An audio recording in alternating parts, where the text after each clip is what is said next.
I was thinking, God, I'm bored.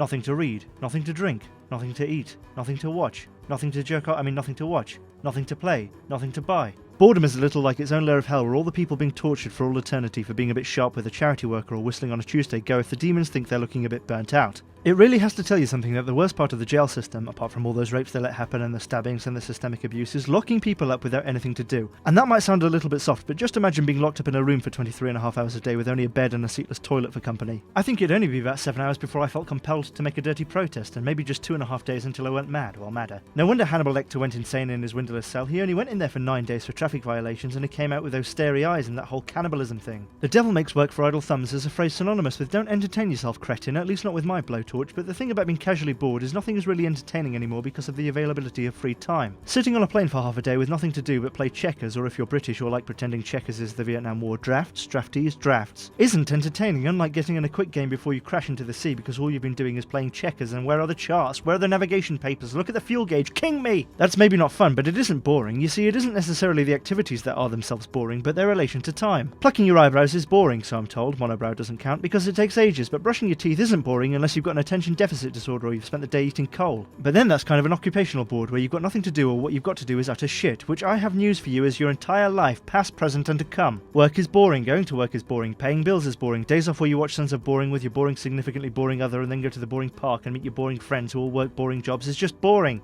Most people aren't usually bored because they're too fatigued by a deliberately overbearing vocational schedule and all the anxiety they carry around with them. Like a lump on your neck that gets a little bit bigger every time you look in the mirror until one day you realise everyone you know is addressing it and not you and it starts doing all the thinking. But what about that restless boredom, that sort you often get when you've actually not got that much time on your hands and have to do something pretty important but you just can't be bothered, so you just shrug your shoulders and lounge about in an uncomfortable malaise like you're Louis XVI on a slow day? Well, I'm no psychologist, but isn't that basically depression? I mean, pull yourself together, man, and throw yourself at something like duck house building or video games or casual social media racism, anything that you can do that'll occupy your malingering mind. I would say why not do some overtime, but I know work generally bores people, but the thing is I've never really understood the difference between people who plunge into hobbies and the gnarled concept of actual work. Isn't setting up your toy trains and painting all the little gay houses just work? Isn't playing video games just work? Going to the gym is just work? I mean, it's all monotony. To be honest, I've reached a turning point in my life where it's boring to get drunk, and I look at that and I think, oh my god, I finally understand why Lou Reed took heroin. Don't do heroin, that's a joke, I'm just clearly not drinking enough. You know, I used to work at a place that had a sub-department for the banished people they couldn't legally get rid of. Not the people who'd broken the rules, just the people who were shit, and those pariahs would never-endingly whine about life in the corporate dungeon. They were the sort of people who don't wipe runny noses and think breasts feel like bags of sand, and the sort who wouldn't stop you from lighting their desk on fire even if they were attached to it. So it was always my ambition to get sent there. The whole point is to weigh you down and voluntarily out of the company, but all you need is a convincing I really will take your comments on board face for when they berate your lack of meaningful work, and they're essentially paying you for just coming in. And who else is to say that you setting up a detective agency in the building's basement hasn't come straight from senior management? Oh, and what's this that's arrived? My fingerprint kit and auto pistol can't stop me now, dickheads! I suppose what I'm really saying is unless you are incarcerated, being bored is a bit of a blessing because it probably means you've got some time on your hands unless you're just dithering, in which case, well, I don't care. But there's always things to do. Does your house have a sex dungeon? Does your sex dungeon have a sex dungeon? Have you cleaned out your gutters, eh?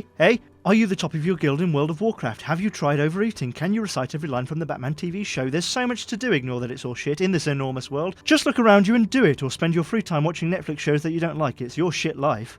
Just a thought. You know what isn't boring? Subscribing to this channel, but I guess this is subliminal messaging now, and it would be wrong for me to tell you to